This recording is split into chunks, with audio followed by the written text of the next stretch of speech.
Isipin mo to, Norman Gusgusin. Iniba mo, no? Pineke mo yung address ko sa Isabela. And yet, nakuha ko pa rin yung complaint mo. Bakit kaya? Di ba? How? How? Paano? Nakuha ko with force? Gano'n, no? Nakuha mo nang hindi niya alam? Nakuha ko nang hindi mo alam. Oh, tapos yung reklamo ko sa'yo, umiiyak ka. Ngal-ngal ka. Kesyo, kasi ikaw ang may problema. Hindi ka concentrated at wala kang team.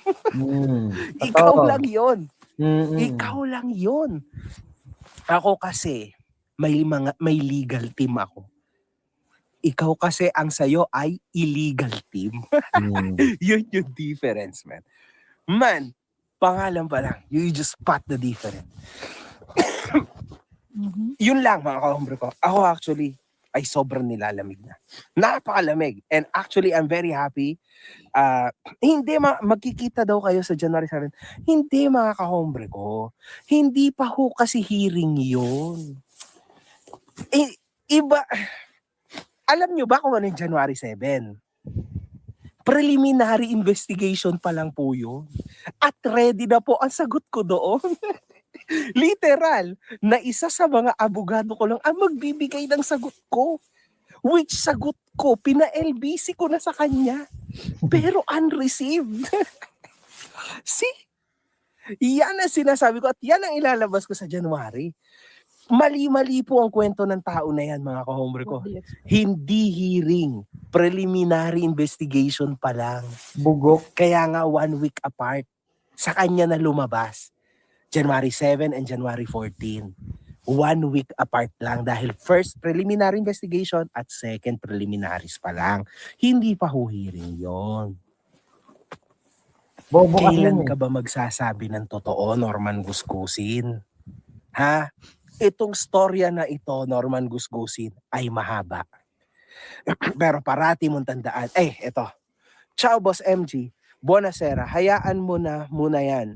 Huwag mo na siya isipin. Mag-enjoy muna kayo sa January na lang ulit. Love you, MG from Monaco.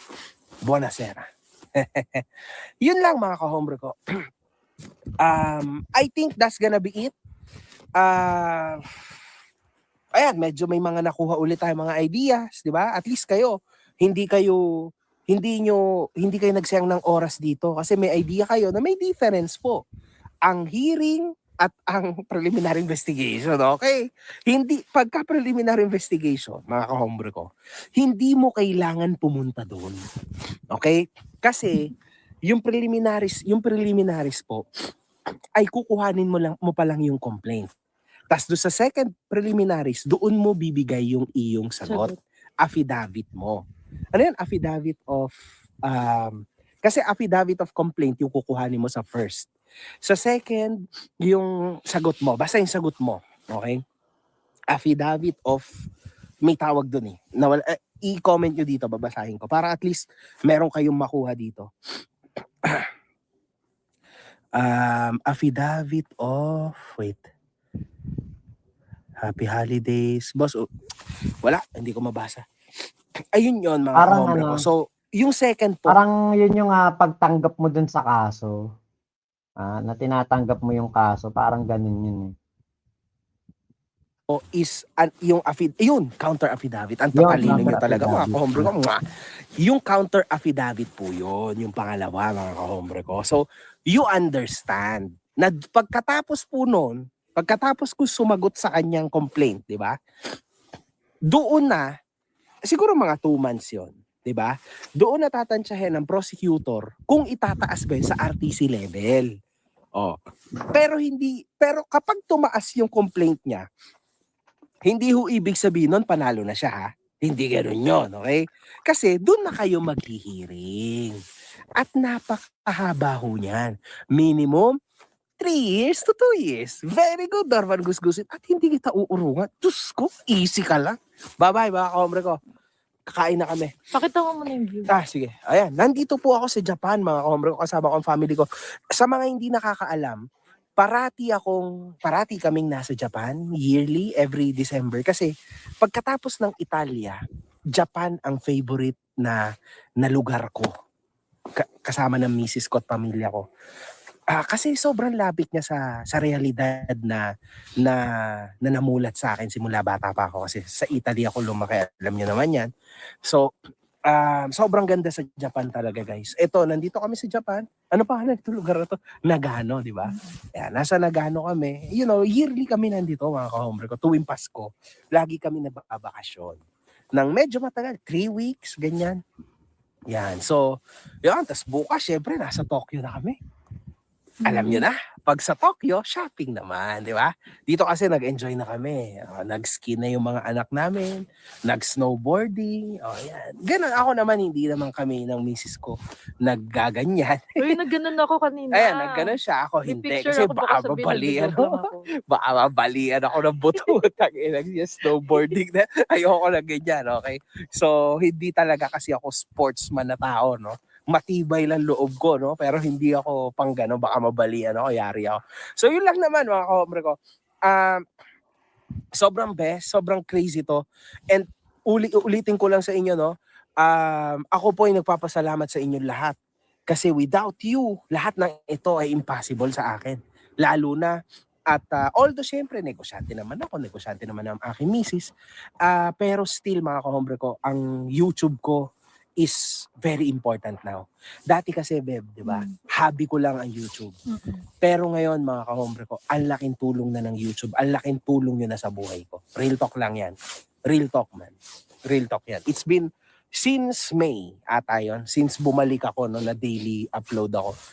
Ang laki na naitulong nyo sa buhay namin. Maraming salamat, mga ka-hombre ko. At maraming salamat din sa mga bumili ng t-shirt ko. Sold out na po. Sobrang laki din ng Marami pa nagme-message, Oo. hindi kami makareply. sobrang daming bumili, mga ka-hombre ko. Nakabakasyon 1,500 ang bumili ng t-shirt ko, mga ka-hombre ko. Ang laki ng aking kinita. Maraming salamat sa inyo. One love, good fucking vibes. See you guys in about 2 weeks. 2 weeks? 2 weeks. Basta, batiin nyo si Norman Gusgusin. Birthday niya. Second birthday niya mamaya. In few 50 years old hours. 50 years old na. 50 years old na siya, mga ka-hombre ko. Good night. One love. Good fucking vibes, man. See you guys. Bye. Ayun. Diba?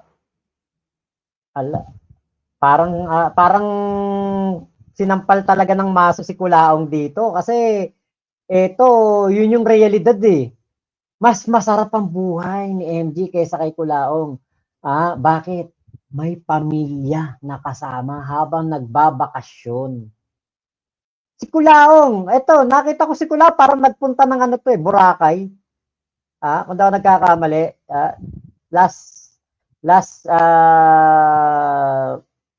ewan ko kung anong buwan yun, nagpunta ng Boracay. Pero kasama pa din si Casper. Walang kasamang pamilya. Diba? Ang lungkot nun. Diba? Kung meron mga pinakamalungkot na influencer or vlogger dito sa SOCMED, si Kulaong yun. Ako, katulad niyan. Nagbablog ako. Andito lang ang aking asawa at anak. Nihintay ako. Ang anak ko hindi po natutulog hanggat hindi ako pumapasok sa kwarto. Minsan lalabas yan dito. Aayain na ako. Room. Naaya na ako sa room. Kaya po,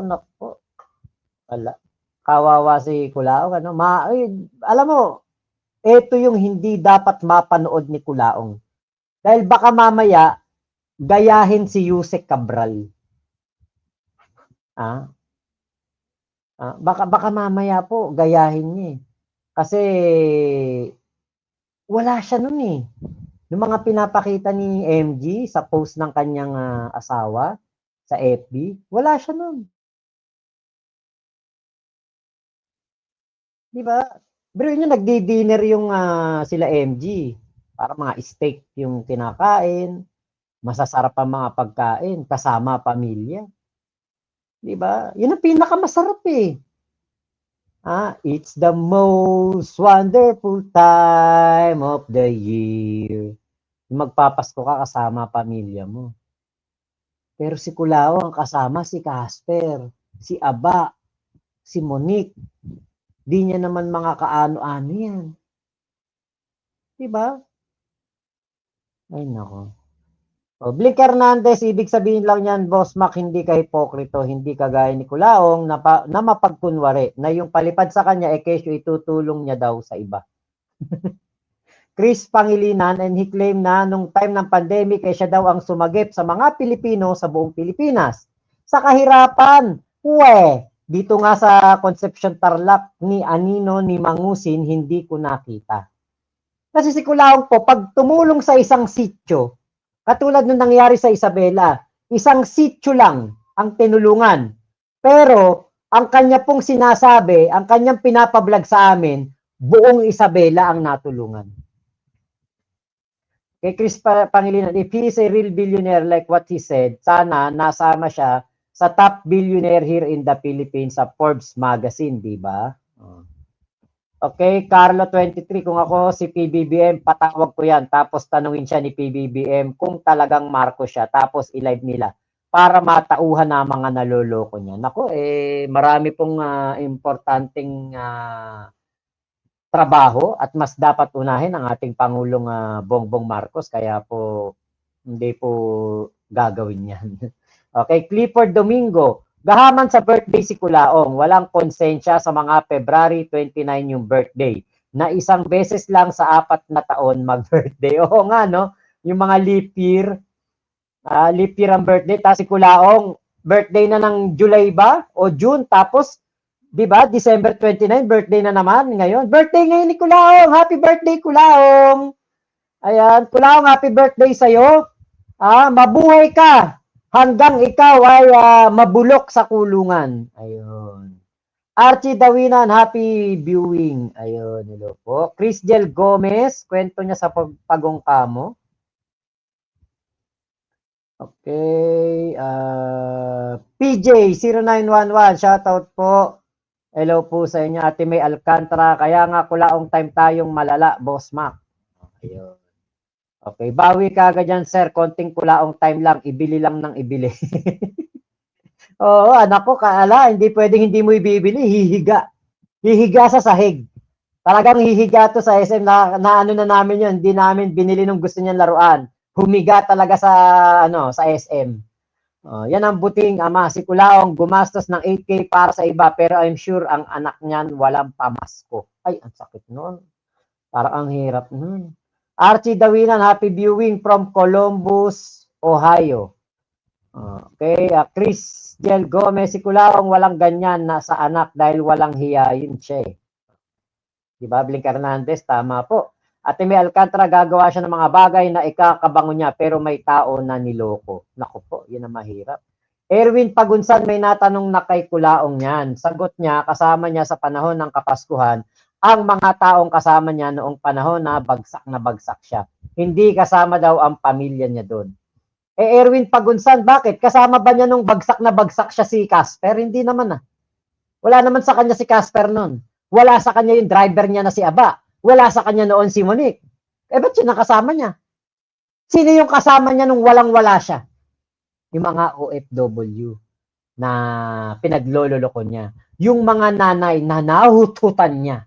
Yun ang mga kasama niya noon. Sila Nanay Ebing Galios. Sila Kuya The Kings. Yan ang mga kasama niya noon. Kaya wag niyang sabihin ng mga kasama niya yung mga panahon na bagsak siya ang makakasama niya ngayong Pasko. Bakit? Kasama ba niya yung mga pinagbibigyan niya ng chicken joy at ng spaghetti 52 pieces na yon? Hindi naman Diba? Nako, si Kulaong, videohan yung pamimigay niya sa ibang tao, pero sa mga anak, wala. Mama Kay. Wala po. Alam nyo na. Kung bakit. Erwin Pagunsan, pwede po bang ibenta ang phone na nakaplan? Yan nga rin po yung tanong ko kahapon, kung pwede. Kasi, mura lang daw po nabenta, parang 57,000 lang nabenta. Isip ko, baka dahil nabagsak, kaya 57 lang nabenta. Kasi yung nagtanong po ako, sa hypermarket, doon sa binibilan namin, doon sa may hypermarket ng cellphone, tinanong ko kung magkano yung iPhone 17 Pro Max. Yung, hindi ko alam kung 256 lang ba yun. Parang nasa 87,000. Parang ganun. Kung 256 din yun, yung sinasabi ni Kulaong na iPhone, tapos China, ewan ko, parang China, di ba? Dahil may lumabas dun, logo China eh. 57 lang daw kinuha, sabi ni Ian. Ewan ko kung pwede ibenta yung nakaplan, ha? Okay, Jester, physically, mentally, emotionally, spiritually failure si Kulaong. Akala niya siguro tutulungan siya ng mga taong nakapalibot sa kanya ngayon sa panahon na babagsak katawan niya. Nako, hindi. Sa ano yan? Sa home for the aged titira yan. Pagtanda niyan. Walang magkakalinga dyan. Okay, Elmer Balilo. Sa una lang masarap sa snow, Boss Mac. Pero katagalan, naiinis na rin ako. Lalo ngayon, winter season dito sa Canada. Opo, napakalamig nga po talaga. Yun yung pinakita ko sa inyo. Eto, tulusipon ko dito. Talagang tumulusipon ko dito kasi napakalamig. Grabe, as in napakalamig talaga. Ano? Dito, yung sa Snow World sa China, grabe ang sipon ko dyan, tumutulo. Paglabas ko, parang tubig. Sa sobrang lamig. Kaya po, lumabas ako noon eh. Hindi ako nakatagal. May hika pa ako. Kaya sabi ko, naku, hindi ko kaya. Okay. April Galang. Boss Mac, mag-abroad pa ba kayo? Hindi na po. Wala na, hindi na ako pang abroad. Saka ano eh. Okay na ako dito eh. Yung sabi ni Kulaong, hindi daw nakakabuhay yung YouTube. Siguro yung YouTube niya. Pero YouTube ko, 500k subscriber. Di ba? Parang malayo kasi yung YouTube niya sa YouTube ko eh. May mga RPM kasi yan. Merong mga, ano yan, mga ways para ikaw ay kumita. 509,910 subscriber na po ako. Kaya sino pa mag-a-abroad kung meron kang kalahating milyon subscriber? Yun yang umuwi ako, parang 300 lang yata yung subscriber ko eh. 300,000 yung subscriber ko nung umuwi ako. O 200,000. Hindi ko na matandaan eh. Ngayon pa kaya kalahating milyon na. Kaya hindi na po ako mag-a-abroad. Yan. Michelle, ang hirap kaya magpasko ng malayo sa pamilya. Kasama ko nga asawa ko dito sa US. Hinahanap ko pa rin pamilya ko sa Pinas. Tong si Kulaong pusong bato dahil sa pride at ego. Tama po. Saka pagre-rebelde sa pamilya kasi ginagawa ni Kulaong. Erwin Pagunsan, tamang tapatan ni Kulaong ang abroad ni MG. Di nga lang natuloy na upload. Gustong tapatan. Hindi po. Beach daw po siya pupunta eh. Okay, Mama Kay, ay true ka dyan. Gusto ko din makarana sa snow. Okay. May Alcantara, para siyang minaso. Elmer Balilo, natawa naman ako sa nakikikain sa pre-meal. Totoo naman eh. Di ba? May takeout pa. Sa pool si Loco, sabi ni Alberto Reyes. Mama Kay, paano hindi siya makakalabas ng Pinas? Totoo po yan. Ate Brigera Vlogs, Netherlands, Alaska, Japan. Naku, mahal dyan sa mga yan. Japan lang siguro. Baka nga Japan, di ko nga magawa makapuntang Japan eh. Shoutout tayo, Dalmac. Andito na naman yung mukhang pinag-uusapan. Mukha mo. Ay, nako. Bahala kayo. Hindi kayo naglalike ha. 94 pa lang yung likes natin. Ay, 105 oh. 275 ang viewers. Nag 350 pa yata kanina.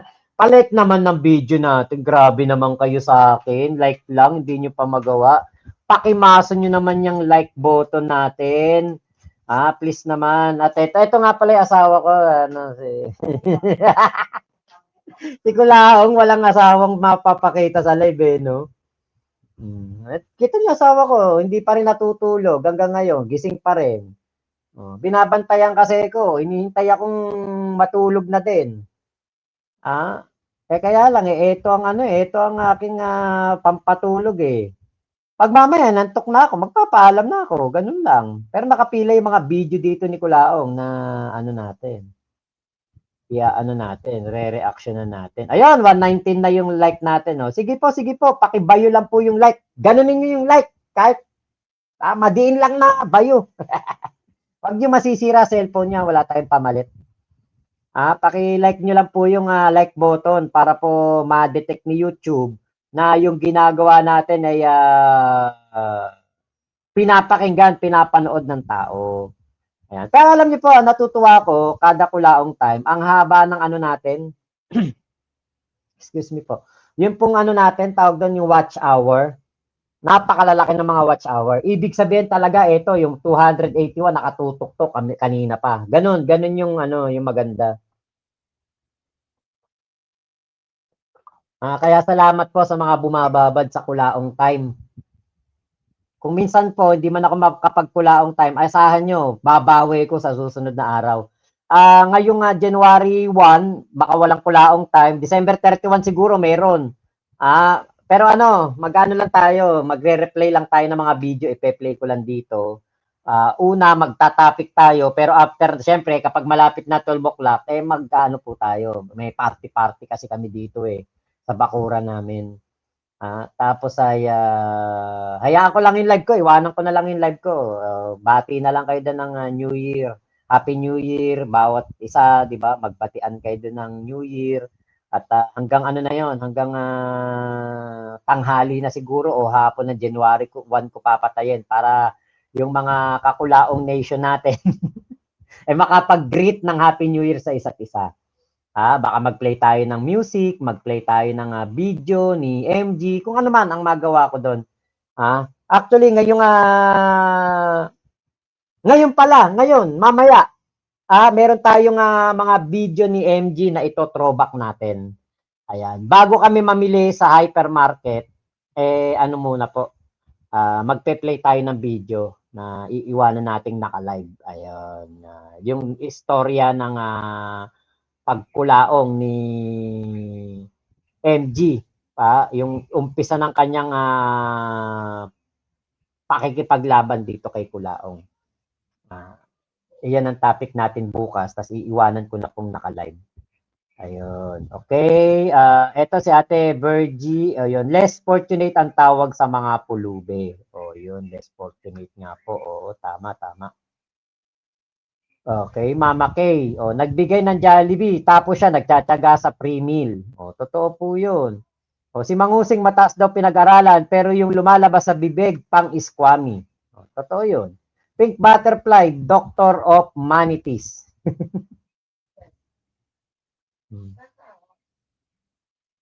Maria Lopez, matagal na iskwami si Bahay Inidoro. Buti pa yung hobby ni MG updated. Ayun. Jester, Family First.